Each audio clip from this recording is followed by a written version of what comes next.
Hello there, lovely. Good afternoon, and welcome to Camnet TV's Lunchtime Cafe, right here on your homegrown station. Please be with us this afternoon. My name is Joe Smart, and my guest is Mr. Dennis MUTUMBA. He is a good governance advocate, joining me to discuss national matters, among other matters, on this very program. Mr. MUTUMBA, good to see you and welcome. Good afternoon, Joe. How are you? How is Camnet TV? We are fantastic. How are you feeling? We've gone digital, Mr. MUTUMBA. We are now introducing digital TV ahead of the pack. While others are still figuring out what to do, we have already advanced. That's great. That's great. Thank you. Sure. And we thank you for your continued support of the channel, Mr. MUTUMBA. But let's get into it. As we begin our discussion this particular afternoon, Mr. MUTUMBA, a lot has been going on, a lot has been said. Let's begin to look at Zambia's economic situation. How would you look at it? Joe and the viewers out there, I think it is my prayer, and it should be a prayer of everybody, that the economy of this country improves, because it affects nearly everybody. We've been hit with so many, challenges. For example, lack of, energy in the country has also contributed to, to the poor economy, because many economical activities were disturbed, and up to now, I think it is better, but not that much better. So economic activities drives the economy. Okay, people that are trading, who depends on electricity, have been affected, though they found alternative and solution to the problem. So the economy in the country is still weak. Okay. And I want to believe that this government of the UPND is working so tirelessly in finding solution and, lasting solution to improve the economy, because, the challenge has been there have been less production in all our economical activities because of load shedding. And not only that, we're hit also with, drought, but we thank God the rains have come. Meaning on the side of, essential commodities like meal, I want to believe that it will be cheaper, because, Joe, let me tell you, we have, almost bumper harvest. And when we have people that have harvested well, meaning this country will now be, enjoying from the stress of spending 350 kwacha per week for bigger families. So meaning, on the other side, the little that people are collecting will now be well channeled and well budgeted for. So the economy at the moment, to be honest with you, is not okay. Everyone is complaining because financially the income is little, the expenditure demands to spend more money when many people are receiving very less. Why is the economy so poor? It's because there are very few people that are employed. Okay. Most people are struggling to earn a living through some businesses, which are also not going well. Fuel is increasing. There was an increment of, fuel, though it is in ways, but those little coins, when you add up to make a 10 liter, it comes to a bigger amount of money. So not only that, you're aware, load shedding, we'll keep on talking about load shedding, because not everybody is employed, but most people are doing businesses. So if there is no enough power, business slows down. The dollar has hit Zambia, though it is a continental challenge that African countries that are using foreign currencies like dollar, we all depend on the dollar. So the dollar has continues to gain, and the kwacha has maintained to depreciate. So in such a situation, essential commodities gets expensive. Okay. And you who is getting less at the end of the month, you can't spend money according to all your needs that you want. So in short, economically, Zambia is still limping.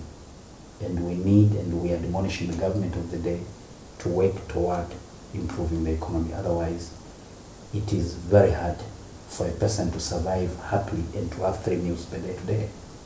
Are you satisfied with the efforts that the government has made so far in the last, let's just say from 2021 post 2021 to date, we are now in 2025.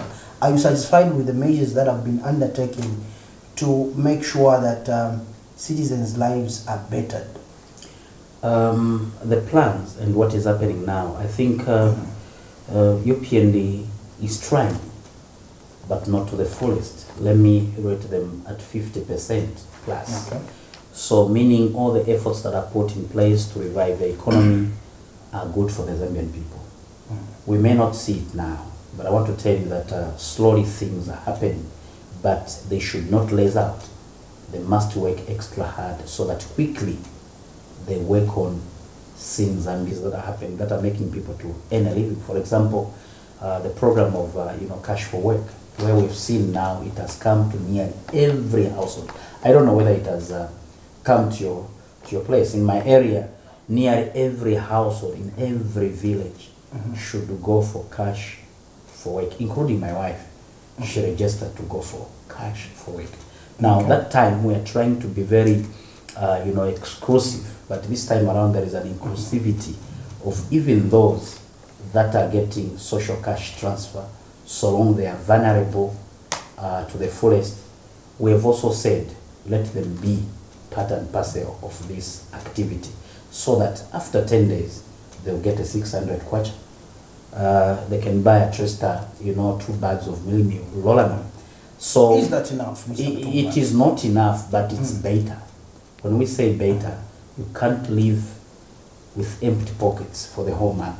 So even a villager who is waiting to have fresh maize, when it's ready for consumption, at least in 10 days, they'll wait for that money, buy a bag of meal, reduce on 3 meals per day, maybe they'll eat once in the afternoons or decide in the evening. It is better when you have something at least to live on, because life is very hard. Is it sustainable though? Let's find out. Is it sustainable? It is. I've liked it because the directive, by the government through the Ministry of Social Welfare and the Community Development, they've thought this is an emergency. Okay. They've been giving what we call social cash transfer, and we had also what we call food for work, and there is now cash for work. It is now moving on, Mr. Mutumba. Let's look at the fight against corruption. But before we even get into that, let's quickly go on this break. When we come back, we continue with the lunchtime cafe. Please stay tuned. It's time! Camnet TV brings to you an exciting kid show called My Creation. Join me, Sarah Chandamagazagya, to interact with kids with special skills and talents between the age range of 9 to 17. This show will come to you every Saturday at 13:30 on Camnet TV, not just another channel.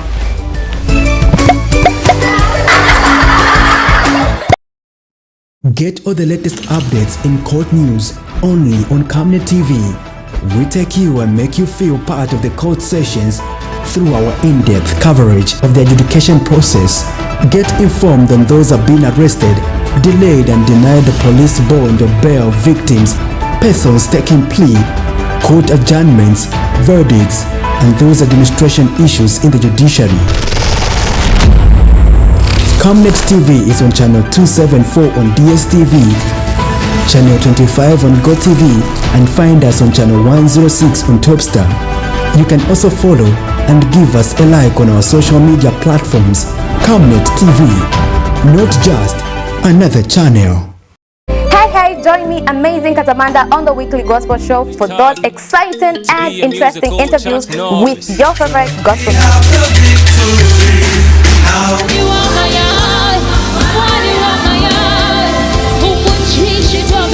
go open doors.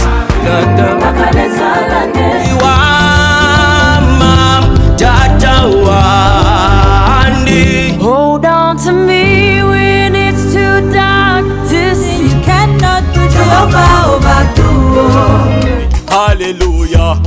And this time around, we are bringing to you entertainment news and the countdown, as you guys are able to nominate your top 3 favorite music videos of the week.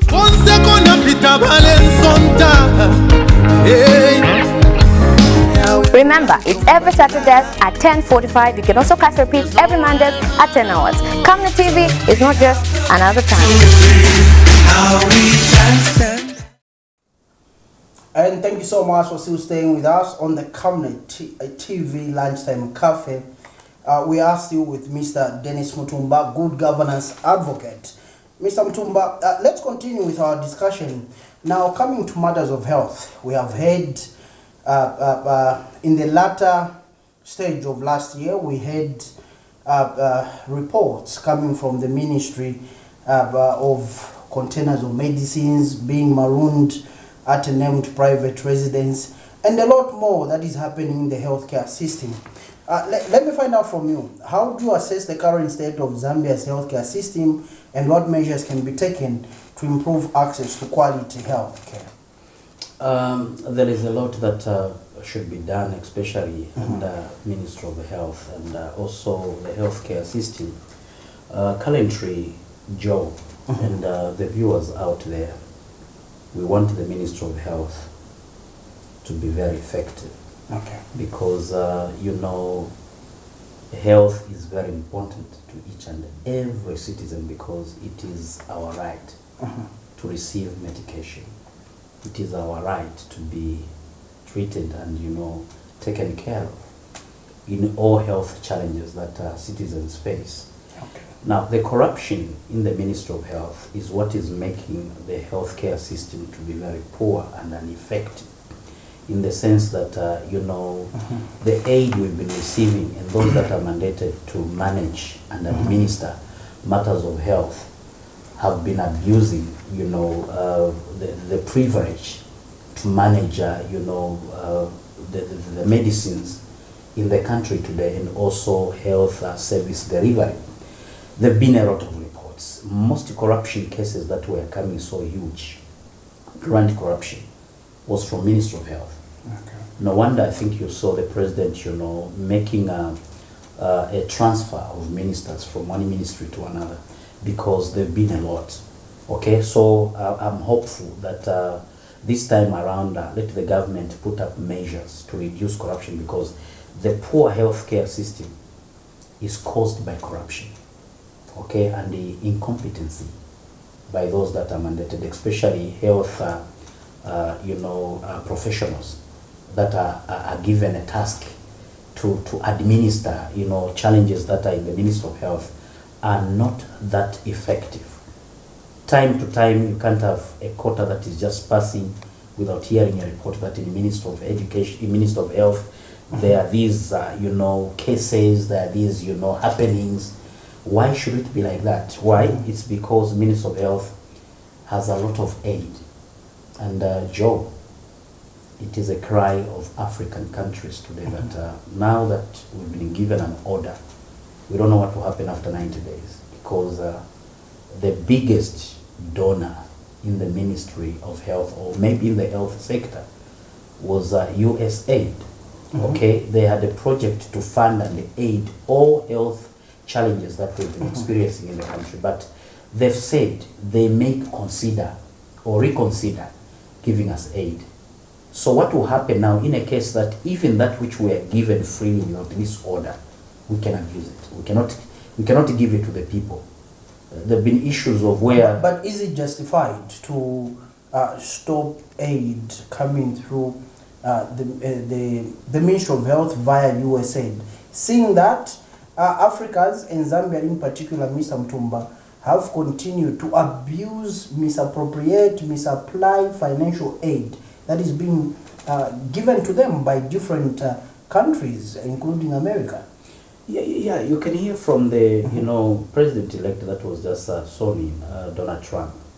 He said that go and make your readers accountable, okay, for poor service delivery, especially meaning even in the health sector. They have report, because there are people that are representing America here. They don't just send aid, okay, direct to the government. They have their own agents that are in between the United States and also the Zambian government. And they've been receiving a report. Recently, some of the directors, some of the coordinators, some of the agents were called to State House to talk about the issue that is, affecting the health sector. So such reports are also reaching the United States. So now, this is the more reason why should they continue to give aid which is being abused and it's not benefiting the intended people. So I think it is not just a directive to say, no, we are considering stopping aiding health care in the continent of Africa. It is a report that reaches the United States of America that there is a lot of abuse. And this is the more reason why the President, Donald Trump, said, you African people, okay, hold accountable your leaders. Let them source their own means of supporting themselves, because corruption is what is driving most sector in the country today. So now, there is a need to improve where healthcare system is concerned. Okay. And we want those that are given a responsibility to be more careful and have the heart for the people, and not to consider enriching themselves on the expense of the vulnerable people that are sick in the country today. Okay.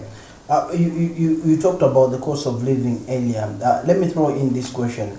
What initiatives should be implemented to address the high levels of poverty and inequality in Zambia, Mr. MUTUMBA? Let me talk about the inequality in terms of, distributing equitable development to each and everybody in the country today. All citizens must receive, development equally. Okay, there must be equity now. There is too much poverty in the country, and there must be transparency where improving the lives of people, improving the high levels of poverty in the country. There must be an equitable way of distributing the national cake, okay? Because all Zambians are equal. You and me, we are suffering equally, in as much as it should be that when we suffer, we all suffer. There is an inequality status in the country where others are happy and they're saying all is well, and many majority Zambians are complaining. You get the point? Today, there is no Zambian, according to the analysis, that is able to make about $20. And how much is $20 equivalent to Zambian kwacha today? You discover that $20 is something like maybe 60 kwacha plus.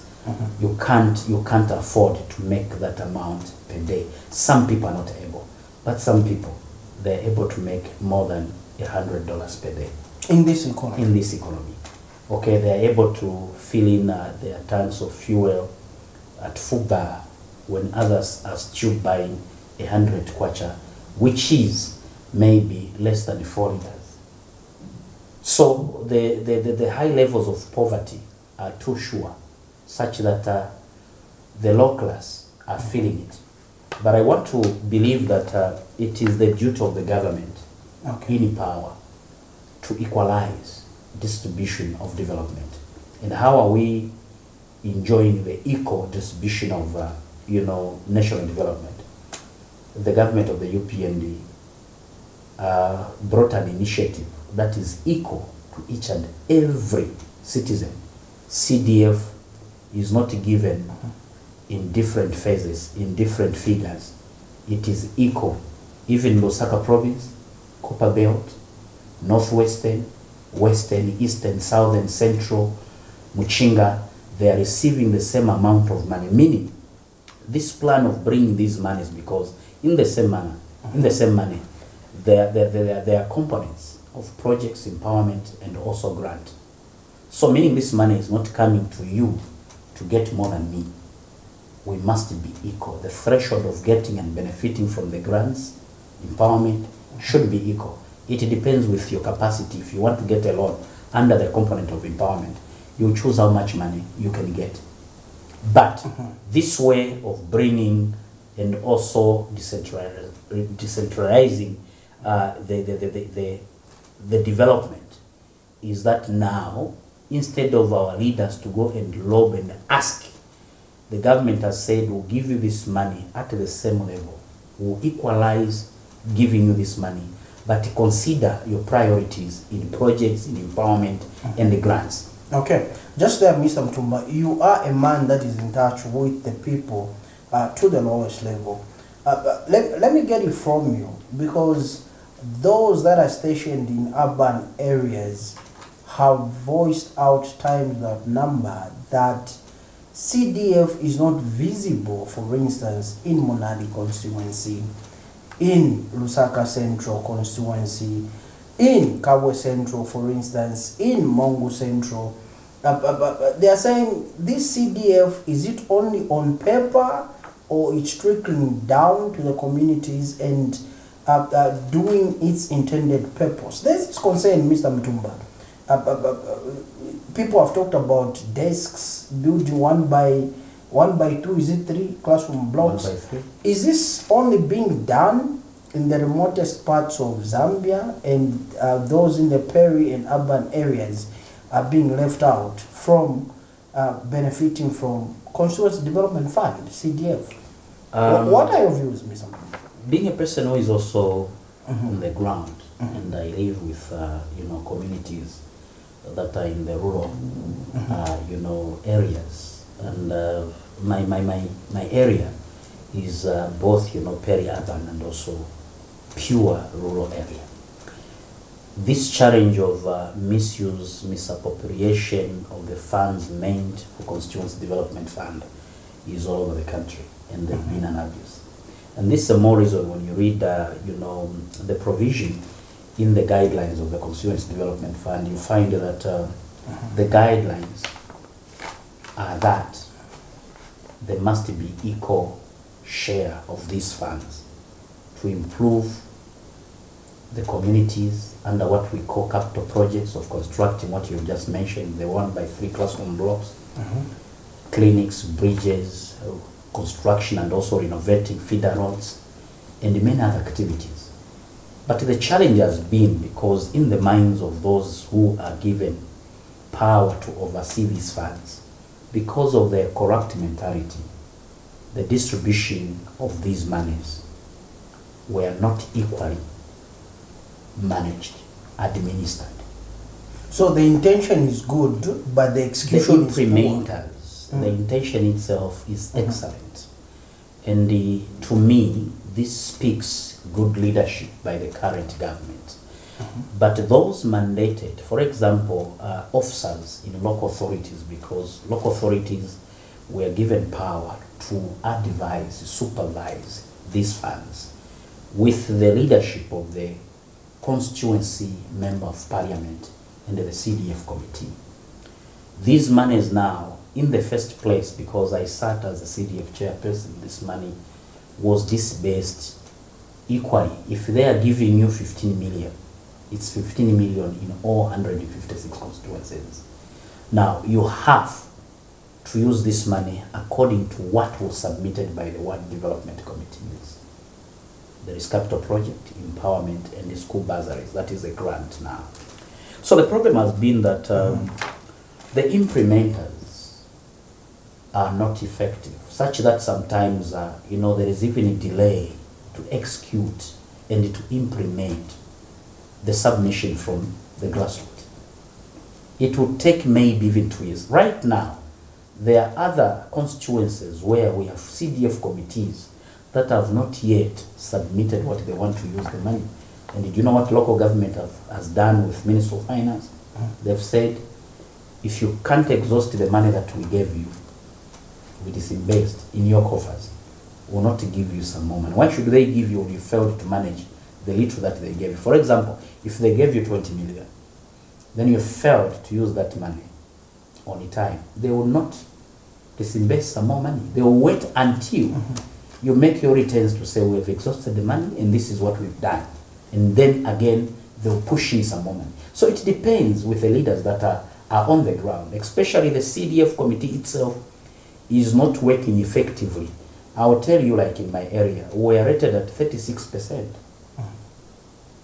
That was very poor performance when this money is available. That's why people are saying, we can't see it. Is it on paper? It is because of the leadership that is in the CDF committee. So the question now arises, Mr. Mutumba, who is doing M&E, who is monitoring and evaluating these CDF projects, Mr. Mutumba. Year in, year out, we hear, we see councils appearing before the Parliamentary Accounts Committee having misappropriated funds, and some underutilizing CDF funds, and some not even utilizing these funds at all. Who's monitoring this system, and what should be done? Because the country keeps on lagging behind. Constituency residents are saying we can't see CDF. Yes, there's this increment that has been announced, but we can't see it on the ground. What is really happening? Look here, Joe, and I want to believe, and I wish what we are discussing everyone is following. The truth of the matter is that, monitoring and evaluating is the responsibility of the CDF committee. Okay. So I'll just give an example. For example, the provincial, minister, okay, and also the senior local government staffs, they are mandated to monitor the implementation of everything that is funded under CDF fund. Every quarter, every year. Okay, it is just like in CEC. When they give you the money, they would want to see what are you doing. Are you doing according to what you were given? Is there improvement? They will even educate you. You get the point. So now the challenge has been that these vehicles that were bought through taxpayers' money, according to the directive of the president, in the provision of the CDF guidelines, that we should procure, okay, motor vehicles, and they were procured and purchased, and today all the constituencies have those Land Cruisers. Do you know what is happening now? Those Land Cruisers are now just used for administration of the local authority, because most councils, they may not have even vehicles. Why is that the case? So the problem has been, the provincial leadership or administration has not gone down to check and monitor what is happening at each and every respective municipal or maybe district council to see, is the CDF being monitored? How many times do the CDF committee, okay, go and visit activities funded by the CDF? They've not done that. They are seated comfortably. Now, when people begins to insult, they are not insulting the CDF committees. They're simply saying UPND has failed, the president has failed. But the president, in his own goodwill and his leadership, they said, we don't want you to lobby from the top there. Here is the money at the local level. Use it through these committees and other subcommittees that are there. But the challenge has been that there is no competency in the implementers. Even the overseers are relaxed. We don't know whether they are behaving like those that are in opposition to see this program initiative fail. But even where there is ruling party members of parliament who are overseers in the CDF committee, there is less action, poor performance of CDF, and you'd wonder, when there was 1.6 million which was given maybe even after 2-3 years, they complained, the money is very little. But 36 million, boom! Somebody again is relaxed. What can you do? If you've been used to use just the 50,000, then somebody gives you the 2 million, boom! Won't you be happy? Won't there be change in your life? Will you be still complaining? For a visionary leader and a visionary overseer, that's enough, Mr. Mutumba. But let me come to this. Is it a lack of education? What role can education play in addressing Zambia's social challenges, and how can the education system be improved, Mr. Mutumba? Maybe to educate the members of parliament, to educate the CDF committee members, and most importantly, the major stakeholders, the residents in these various constituencies dotted around the country, Mr. Mutumba. How can education play a role for them to understand? Good leadership is where a leader understands what he's supposed to do. That's why we have, the civil society organization that understand the governance, and that's why they have a duty to partner with the government, and the government should partner with civil society organization. They must not be enemies. You get the point. What role does civil society do in terms of educating and also civic awareness?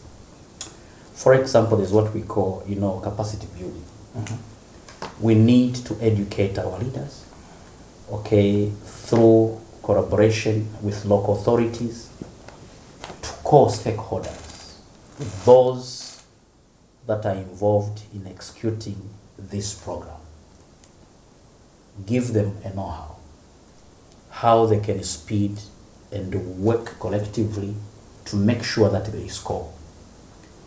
Councils have not invited the civil society organization to educate them how they can manage the CDF. Do the councils themselves understand in the first place? Maybe This is where the problem is. Do they understand? This is where the problem is, because this CDF and the allocation is too much, such that the capacity for the local authority to supervise the CDF is not there. Okay. Me, when I was a CDF, we had partners with the civil society organization that came on board using their own money, okay, aiding this program to educate us as council, partners and stakeholders in the CDF. Chairpersons were called, CDF committee was called, traditional leaders were there, and all representatives from all, groups of people were present. Why? This NGO wanted to educate how we can do better, okay, to execute and implement the CDF program. So civil society organizations are willing to come on board? They are willing to come on board, but the problem is, they've been a very negative, eye on the civil society, because in most cases, these civil society are weighed. When they are questioning the government on their underperformance, the government feels these are undermining our initiative. But they are simply there to partner so that they give more light on how effective officers mandated to implement the program should go over this program. But they've never been initiative to collaborate, invite those that are ready, because the local authority, I want to tell you now, it is my prayer under the group that I fall under, that maybe let's have separate office that will deal with the CDF, okay, than align it with, the council officers that are overwhelmed. They have so many work to do, such that even meetings are rarely called on time. Remember, the secretary of the CDF committee is a council planner.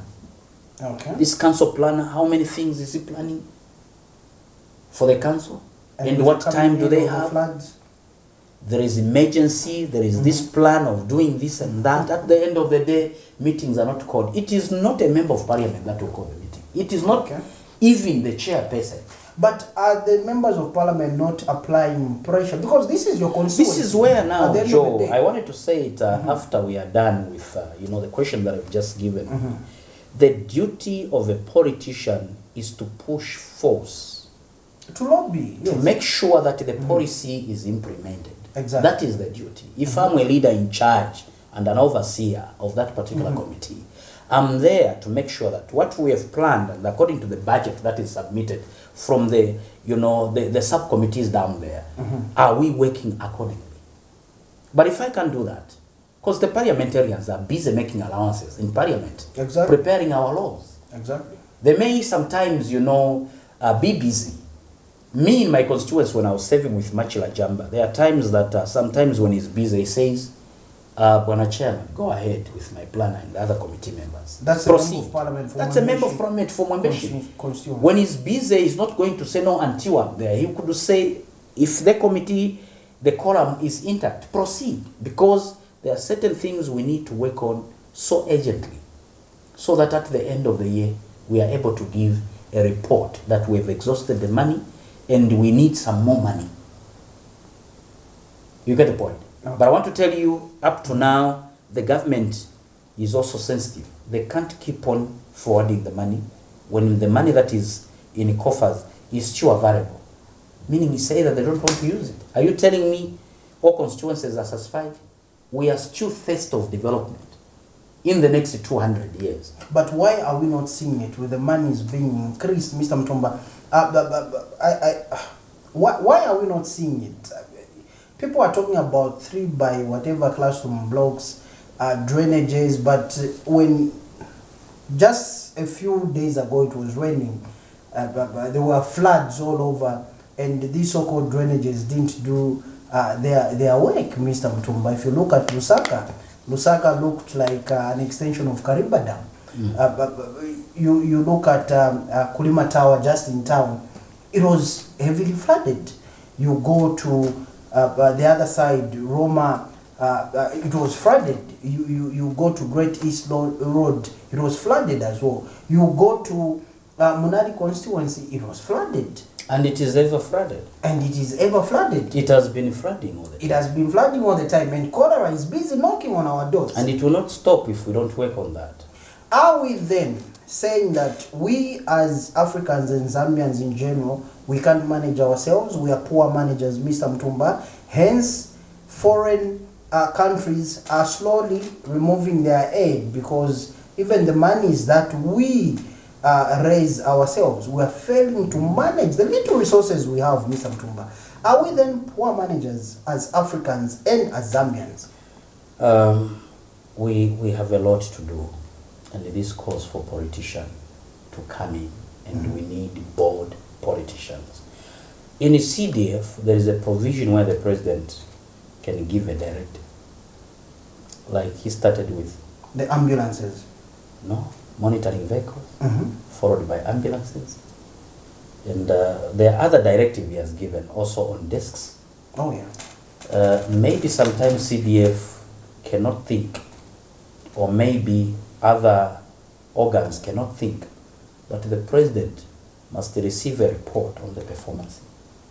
And when he's given intelligence report that there is underperforming constituencies, districts, and maybe in all other sectors, then the president must give a directive. Okay. Any insult, any query, it does not go to the council chairperson, it does not go to the member of parliament, it does not go to the local authority or minister of local government or minister of finance. They'll just say the president has failed. And that's the mentality of people. But the challenge has been, we work so collectively like a body. The president is the head. That's why it's called the head of state. But the performance of other parts of the body must work in the collectivity, such that the signals are moving at once. Okay. You can't have a head that is intelligent when legs, arms, other body parts are weaker. The head Or paralyzed. you get the point. Because everything starts with the coordination from the brain, it trickles down in all the body parts. So now, I'm trying to give this scenario in the sense that when the president may be so comfortable that things are working on the ground, people that are on the ground sees a lot than what the president can see. Then we have district commissioners that have been attached to the CDF. Why are they attached? Because that is the office of the president. They should monitor that whatever government has given to each and respective district under CDF is well utilized. It is implemented. And Mr. Mutumba, again, we do have provincial ministers. So what's their role? The provincial provincial ministers, yes. you've got district commissioners, and these obviously are paid from government coffers. Okay? Taxpayers' money. Taxpayers' money. It's different from members of parliament, because they are elected, they get into the house, after 5 years they can be chucked out. But these are appointees of the president, the district commissioners, the provincial ministers. What are their roles? Look at the principle on which these servants work. The MP is elected, and you can't remove the MP in between the mandate. The MP should finish the 5 years mandate, unless he or she is incapable, according to the provision of the constitution. Exactly. But the appointed figures like the provincial minister, these are appointed who are not elected by the people, the district commissioners. These are people that should give a signal to the president, but they should not please the president by giving falsehood. These are people that should give information to the president, or maybe to the permanent secretaries in the province, because the district commissioners reports to the PS of the provincial minister office. You get the point. When they send this signal, the PS is also an appointed figure who should say there is something wrong in Shimyonji. There is underperformance where CDF is concerned. Last report indicates that UPND government received a report, and it was on the public domain, that the CDF in Mwembeshi constituency performed at 36 or maybe 39%. That is very poor performance. Why should constituencies perform at this rate? Is lack of competency, maybe lack of knowledge, so maybe lack of effectiveness, have they gotten understanding back how to govern. Have they gotten this back project. to the constituency? What is being done? Have you seen any improvement in terms of improving the performance of the Constituency Development Fund in Mwembeshi constituency? Have you seen any improvement? They've not been that improvement which people expect, because today people in Mwembeshi, Shiwinji district are complaining that we are not seeing anything moving so fast where CDF is going. They are still complaining. But of course, we've seen the infrastructure that is coming, especially where maybe 1x3 classroom block, nearing every vulnerable area, zones. Let me ask this there are question. these structures. You are part of the CDF committee, Mr. Mutumba. I was. The chairman. I was. You were? Yeah. Let me find out. Is it a requirement under the CDF guidelines that each school that should be built under CDF should be a 1x3 classroom block or a 1x2 classroom block? Is that is it part of the requirements? Because that's what we are seeing. Under the planning department in the Ministry of Local Government, it seems this developmental plan is coming all the way from the national plan. So you get the go, point. you even go the to design, even the design. You go to a school that has got like 15 classroom blocks, right? Then you build a 1x3 classroom at that particular school. Then you say CDF is working. Is that enough? We have this is on record, and this is happening. We have, Mr. Mutumba, primary schools that are being turned into secondary schools, losing historical memory altogether. Why can't we see schools being built from ground up? And like you go to a school already established, you put your 1x3, is it 2 classroom block, then you call that development in the 21st century? Isn't that a mockery to the people that elected you in that particular constituency? I would say it is better where maybe pupils or children that goes to school were learning under a thatched structure. Then you put a 1x3. So if you put 1x3, it's That's better because that shelter and that infrastructure, that facility is more modern than the old one. So we don't know what will happen. Now, this calls for the planning. That's why one time I attended a national planning conference, because I wanted to tell them that these designs that you see, which are funded under the component of the capital project in the CDA, it's a plan that is equal. It is advancing. In my area, I looked for the clinic, let me say a health post. Its design was too ordinary, but the latest design that was constructed in one of the ones again was more different. You get the point? Meaning even the budget for that modernized structure was different from ours, because as we built 2 health posts under 1.6 million. I was very transparent, and because I'm one funny person who does not condone corruption. So now, these designs you see of 1x3, as you know them, they are the same countrywide. So they've never been a constituency that said, all right, us, we are going to use this money. Since it's 36 million, we are going to build a 1x4. A hostel, not even 1x4. We're going to put a hostel, maybe a boarding facility in this secondary school at their own improved plan. They've never been such. Now, why? It is a principle, okay, law in the local council to guide the CDF. No wonder the planners sit in the CDF committee. Okay, and decide. And they decide. When you say, all right, we need a health facility, they will tell you this is the design that we want. Okay.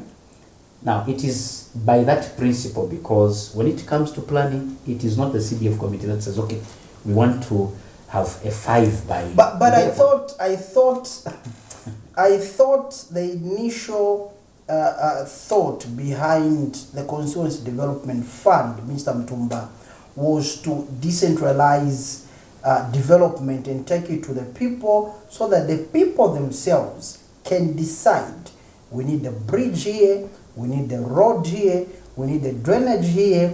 We don't need the 1x3 classroom block, but we need 3 classroom blocks.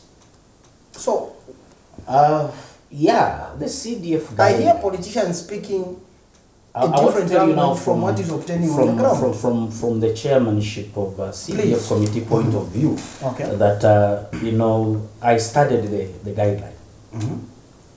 It is the will of the submission by the zone, okay, and also at the development committee coming to CDF, and the CDF allows the technocrats who sit to approve what has been submitted from the zone point.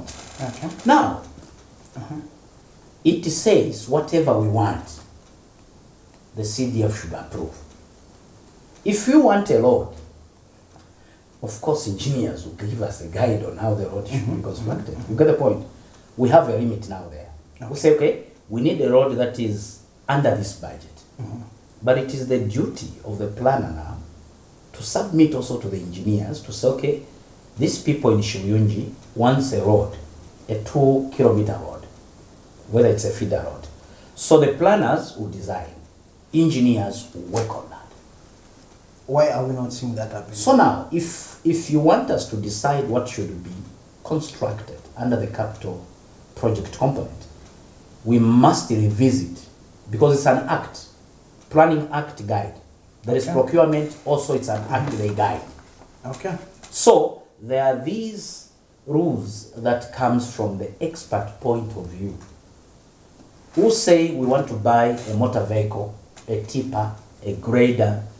It is the engineers that will recommend the strongest earth equipment moving machine. And now, when they recommend, it is not the CDF who said, no, we want to buy it at 3 million. It is the procurement that will give you purchasing guidelines. You get the point? So there is this conflict. That's why you see things, they are moving equally, because there are these guiding sections. And again, as we move on from this topic, this appetite of buying earth move equipment, no, they've bought this Caterpillar, they've bought these earth moving equipment, Mr. Mutumba. When you go in these constituencies, they're not even working. They're just packed. No, let me tell you, even in my area. So why buying them? Sorry to mention it. I wish maybe people from my constituency and the district are following. We recently just had a ceremony to thank the constituency for purchasing yellow machine, the compactor, water bowser, a tipper, and a grader, a cut model. But the deplorable state of our roads are too much that as if we don't have these machines. So why were they bought? I don't know whether it is because we do not have diesel. I've reached a point where, should I sacrifice to say we need to put diesel in those machineries to do certain roads that are impossible? When you have food in your house that was bought by anybody, would you still be crying over hunger? Starving to death. Does that make sense? So the problem has been, we have leaders that are not doing their job. Their responsibility is not there. Okay. Mr. Mutumba, as we conclude, me and my producers did a background check on you, and in your constituency, we asked around in your area where you are residing from, and there are rumors swelling around, Mr. Mutumba, that you are eyeing the council chairmanship in Shibuyunji come 2026, in front of the camera and in front of people of Shibuyunji and the largest constituency, Zambia. Are you agreeing or denying these swelling rumors and confirmed reports. Are you able to confirm these reports, Mr. Mutumba?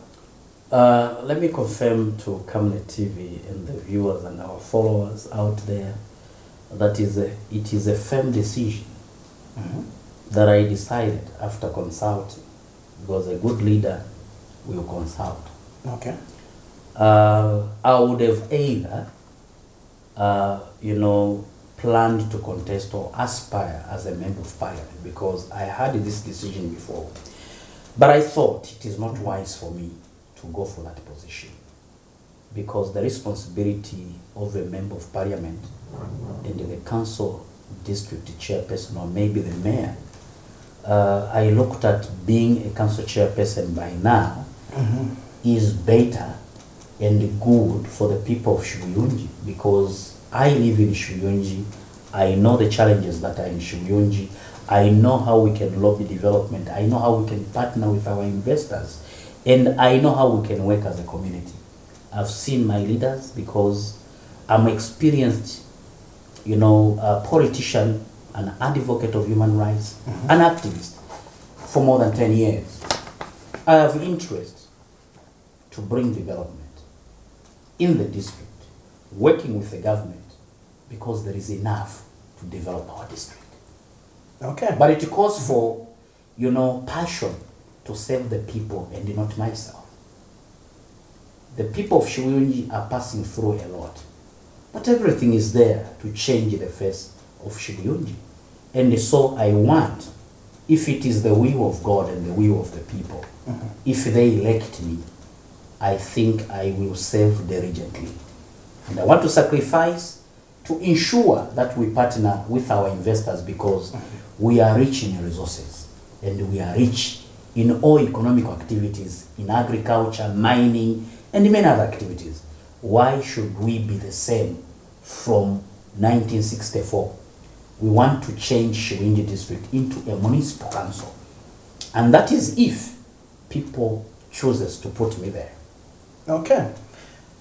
Dear viewers, you have heard it for yourself. Like you always emphasize and say, if it's not on Camnet TV, if you didn't hear it from Camnet TV, you better be rest assured that it's not the truth. If it's not on Camnet, then it's not the truth. You have heard it from Mr. Mutumba Dennis. He wants and he is going for the council chairmanship in Shibuyunji district. We gathered our own intelligence, we've brought it forward to him, and he has confirmed. We can only wish you all the best, Mr. Mutumba, as you go for that seat or position. And seeing that we are a Christian-based channel, we can only say, may God be with you. Amen. Okay, fantastic. Thank you so much for coming, Mr. Mutumba.